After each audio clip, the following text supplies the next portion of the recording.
Welcome to Harlow Television. I'm at Harlow Playhouse and I have the privilege of speaking with spirit medium Derek Acorah. Thank you so much for joining us today, Derek. It's my pleasure, Claire. You've been to Harlow before, haven't you? I have. You've been here a few times. In the audience, do you sometimes get the same sort of, I was going to say punters, that's just same people? Well, in every theatre I've noticed over the years, you do get people who will return to the next show if you come back into the town. And Harlow's no different. I should imagine there will be some out there that have been here and saw me, you know, or seen me a couple of times. But again, we have new people. Yeah. Because the people who've come to the previous show will go out by word of mouth and tell their friends, hey, you missed, we had a good night. What was it like? What was that? I've never been to one. Maybe they will come with them the next time. So that's what happens. Yeah, you build up more and more fans and word of mouth, I think, yeah. Kind of. Yeah. It tries to break that system, what we call scepticism, down. Yes. Because you've got an awful lot of people who are sceptical who you can't blame them. However, if they just once took a chance and come along to an evening, it doesn't have to be with me, Derek the medium.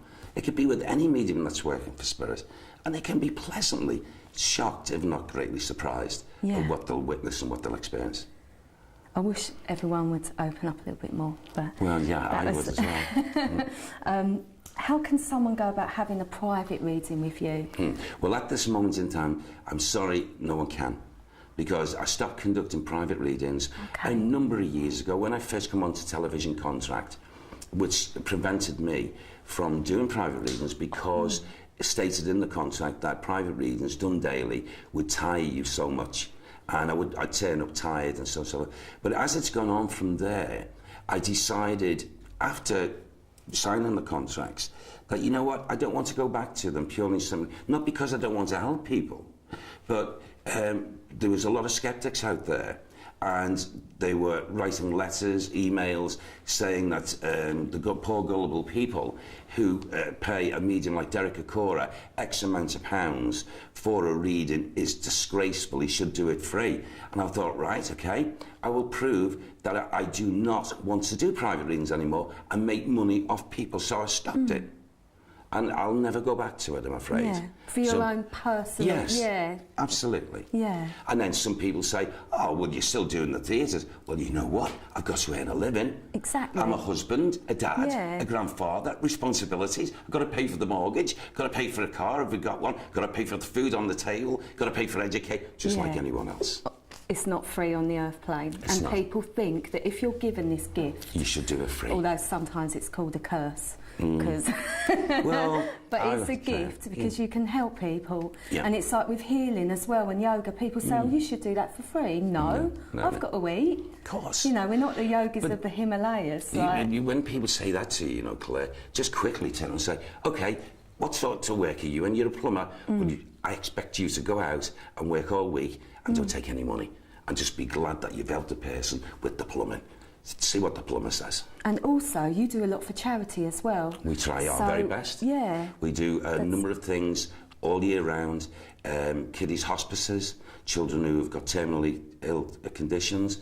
Anthony Nolan Trust up in Scotland, I've been doing for kiddies who are diagnosed with a certain condition, for bone marrow operations, and I know over the years, because we've had it quoted to us by them, the money's earned, which has been in excesses of hundreds of thousands. A lot of kiddies' lives have been saved. Yeah, so that money that you make, you put it back. It's not like... Well, we you know, they were whole donations of the show, not taking a pay. Whatever the amounts of people were in the show, 1,000 people, 1,600, 2,000, 3,000 sometimes in the past, all that proceeds, every penny, would go to that charity.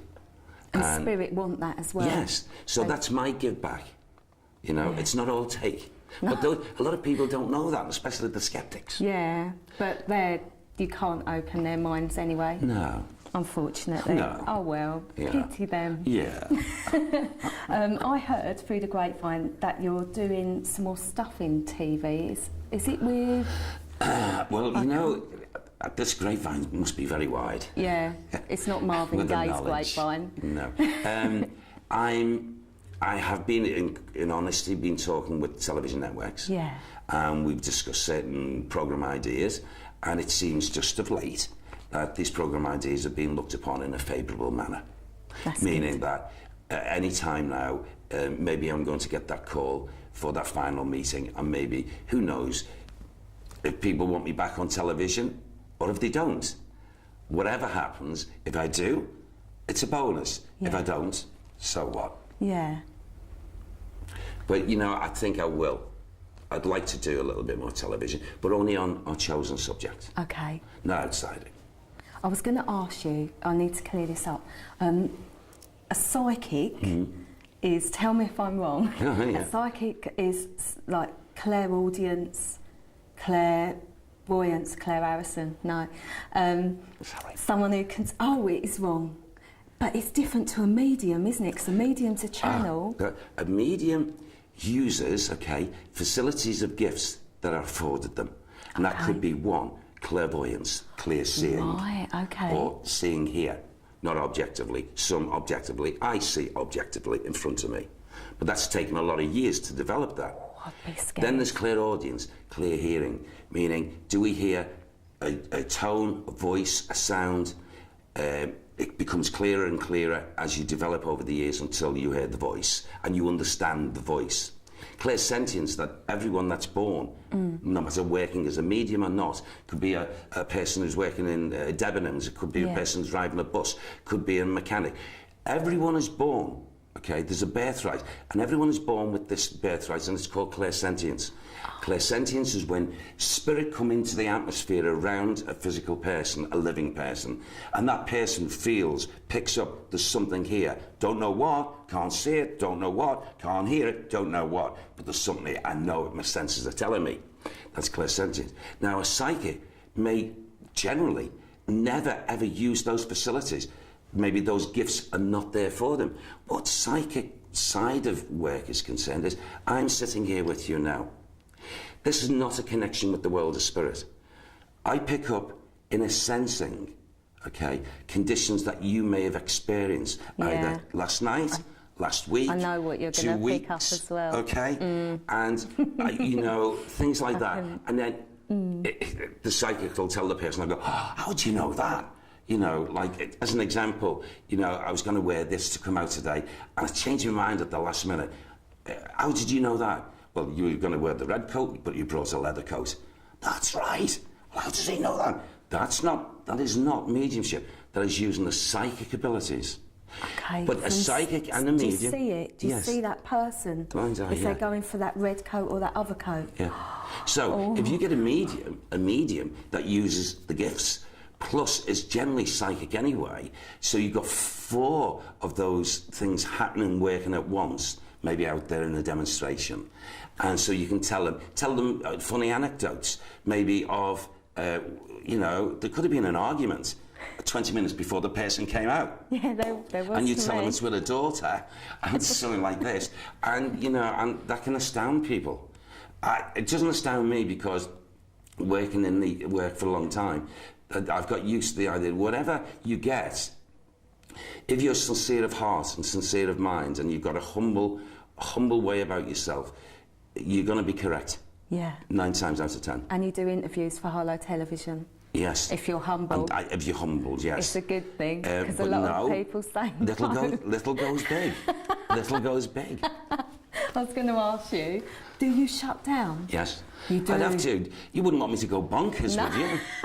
Wouldn't want me to be sent and sectioned, would you? Going in Asda, seeing everyone. No, there's enough. You know what? There's enough people on this God's earth that accuse us mediums of being schizophrenic. So if we were schizophrenic, we should be sectioned, shouldn't we? They did in the old days, didn't they? Yeah, well, they can't lock us up now, can they? No, it's great, they can't lock us up. That's why we've come back. That's why we've got so many schizophrenics walking around today saying they're mediums. But they're medicated, which is sad, because they're probably gifted. Absolutely. But I was going to go into, I was speaking with medium Wayne Isaacs, who you know, and we were talking about migraines, because I get them quite bad, and he said he used to get them, but when he accepted his gift, they went. Well, I've never suffered with them. Never, honestly, even my wife, who's off camera, she knows I've never suffered with a headache. Wow, however, I'd love that. However, occasionally, periodically, If there's something I'm about to experience or see or get a phone call of information I've not had before, I will get, okay, above my eyes here, like not a pain, tightness. Like a tightness. Yeah. And I'll always say who's around me, oh, there's something coming off here, something's, and the next minute it happens. The moment I've got the news, it's gone. Wow. That's, you know. So I eat too much chocolate and cheese then, I'm not psychic. I need to ask you this, what is your take on 2012? My take on it? Are you going to be anywhere special on the 21st of December? Do you think that something's going to happen? Well, first of all, I'm glad to answer this for you. Gwen and I, because of our concern and our thoughts, we've been to many places in the world, paid for these trips ourselves, not paid by television companies, and we're taking ourselves off quietly, and we're going to far off places to check out this. And just of recent, we went over to a place in Mexico to check out a certain area of the history of the Mayans, the great clock that's, you know, people are talking to us about it's going to end in December, or is it going to be a solar flare of science, or is it going to be this, is it the ending and whatever. I can say very, very clearly, I was a very happy man when I was around those ruins with my wife, because what I got given, okay, is to say the Mayans got it wrong. Yes. The Mayans got it wrong. It's not that they wanted to get it wrong. I'm not going to die. There are changes that are gradually now showing themselves to take place, cataclysmic changes, Mother Nature changes that humankind know about, scientists know about, people know about, not the ordinary person like ourselves on the street, because we're the ones who worry.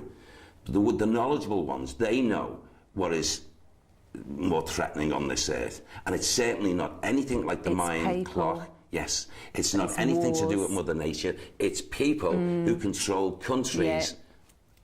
They're the ones we should worry about. Yeah, we better be quiet though, because FBI might come in. What are the main qualities that you need as a psychic? So I know, like empathy, compassion, as a medium, humility. As a medium, sorry. I would say, firstly, certainly empathy. That's for certain. I would say most humility. No matter how far you go, you're only as good as what your last communication is. It's like a footballer saying, or a manager saying to a footballer, son, you're only as good as your last game. We can't go on reputation. So it's the same with me. From one evening to the next with spirit communication, I'm only as good as that last evening I've done. And I've got to strive to make it better. That means not for entertainment, but to each time leave the audience with the feel and knowledge that they've just experienced and witnessed truth. Yeah. That's what we try to convey, the truth of communication. I know there's been a number of rumours about certain people within one person in our work just of recent who's supposed to have done this, supposed to have done that. I'm not going to mention the name, there's no need for it. And if that's so, well, that person should be really ashamed of herself or himself. If it's not true, and it could be not true, because in the history of mediumship, some great mediums from the past right to the present have been accused of things. Yeah. No one's escaped it. Yeah. And the people who do this are the skeptics out there. Yeah. The ones who are setting out to try and prove whether they prove it or they don't. They'll set the pigeon amongst. Do you understand me? Yeah, for people to go, we doubt this now. Yeah, I know. That's what they want, though. They want to put doubt into people who even believe. But they'll never win. That's how they control people. That's how they control, yeah. I read your website. Sorry, I read your website about your past life in Ethiopia. Because I believe in this, because I've done research with myself. Yeah. Can you see people's past lives sometimes? Well, I do a program with a lovely man called Alan Bates, and we call it the Paranormal Experience. And we do this all over the country. We're ready to go out and do it in America shortly, where Alan, actually, the both of us are together on a stage, and he will regress with me so many people in front of a live audience, and then we get the proof. It's amazing, absolutely truthful and amazing.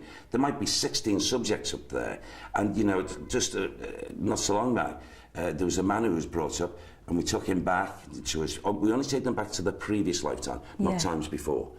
And there's this big Welshman, about 6'2", probably about 19 stone, sitting there, okay, broad accents of a Welshman. When she was taken back down, and this little girl's voice came out in a different accent, okay? And in his previous life, he was a female.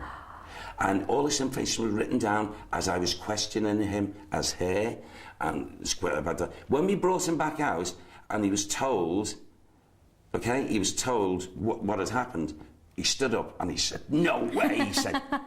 "I didn't even want to come here tonight. That lady down there, my wife brought me here. I wanted to go to the pub." And he said, and he went back to the audience, "No way," and they all stood up and said, "Yes, we witnessed it." Well, anyway, these are the sorts of things that happen. And if people want to see the truth of taking people back in their previous life, they want to come along to the paranormal experience. Where is it? Well, we only do so many a year. Okay. And they're invariably done at theatres. Not the big theatres, the small theatres. And just watch out for it. Have a look on my website. And you'll see it when we're doing so many, where we're doing them. And as I say, they're normally sellouts, by the way. So I'm being told to wind up. Okay. I've got so many things to ask you though, but this is a question I thought of. When we die and we meet our deceased loved ones as we go over, if you've had issues with a family member, will that person still meet you? So say there's a husband and a wife and they sort of didn't really like each other on the earth plane, and she dies and she's up there and she's thinking, "Oh, I don't want him up here with me, I hope he stays down there," but he's going to die one day. Yes. Does she still meet him? No, you don't have to. You do not have to meet any person, whether you've been married to them or in courtship or in friendship. That is your choice. And free will is abundant there. I've got a really nice feeling and that question's been asked me over the years. I remember one lady said 6 husbands. Okay, I think it was in Hereford. And she said 5 of them turned out to be trash. The last one, he was the best. Will I be in his company, or do you have to meet that loader? And I said, "You'll be in his company because that's your choice before you leave. And it'll be his choice. It doesn't matter what the others, if they wronged you, they know the justice. Because there's spiritual justice going on over there. So everything's governed and checked by the boss. Oh no, you were not nice there. And if she doesn't want it, it won't be. So again, free will, freedom of choice exists in the world of spirit, so you'll have the last say, or whoever, okay? Who you want to be around. I'd quite like Gandhi and George Harrison. Yeah. Do you find it funny when someone impersonates you? Yes. Dawn French. Yeah, absolutely. Oh, yes. She was so funny. I'm quite privileged when people do that, you know. It's John, flattery. It is. Bit. It's and it's been done by a number of people, and every time, you know, I've been told about Phoenix Nights, Dawn, John Coleshaw. I was only speaking to him yesterday, actually, phoned me up. John's done it, and a number of other people. So yeah, I say thank you very much. You know, that's recognition, not so much in Derek, but the work that I do. Oh, thank you. I'm being told to wind up. I've got so many questions, and I've been told not to talk about my experiences as well. Oh, right, okay. But thank you so much. Namaste. My pleasure. I feel like I have to do that because you've got the knowledge, and I could sit here and talk forever and kind of grab your knowledge, but then you'll probably be tired and not be able to stand out there later. I'll be drained. Yeah, that was my mum's question to you. She went, "Ask him if he gets really tired with it." You can. Because I know you've got a lot a discipline. of people You've got a do. discipline, and that discipline is, I'm not open to the influence of spirit when I'm doing like this, purposely. When I go to that changing room or dressing room, half an hour before I go out, I sit very quietly alone and go into a semi-meditative state, cut out all the clutter, thoughts, what's going on out here, and just focusing, ready to be an open vessel to go out there. And you've got to, when I finish, I go back to that room and I close down. Open up with what we call a prayer of invocation, and ask for what we call protection from any negative influences, only love to come in. And likewise, I'm closing down now because, you know, I'm travelling back home, I'm a family man, I've got to drive, or I've got to go there, and I've got to do normal things. So, step back. In other words, you're not shouting at them, you just say, please, know the system of things. Yeah. When I call you and I'm ready, I'll do my way. But I've got to have my time off from it. Yeah, they've got to respect that. Otherwise, if you don't close down, they will be at you and around you 24/7. I know, I've done it. And I got scared. And then drain. Oh, and then you fall by you fall all over. kinds of things. Yeah. Okay, so you've got to keep strong. Yeah, thank you. Okay. Thank you, Derek. My thank pleasure. you so much for talking to us. My pleasure. Let's do it the human way. Yeah.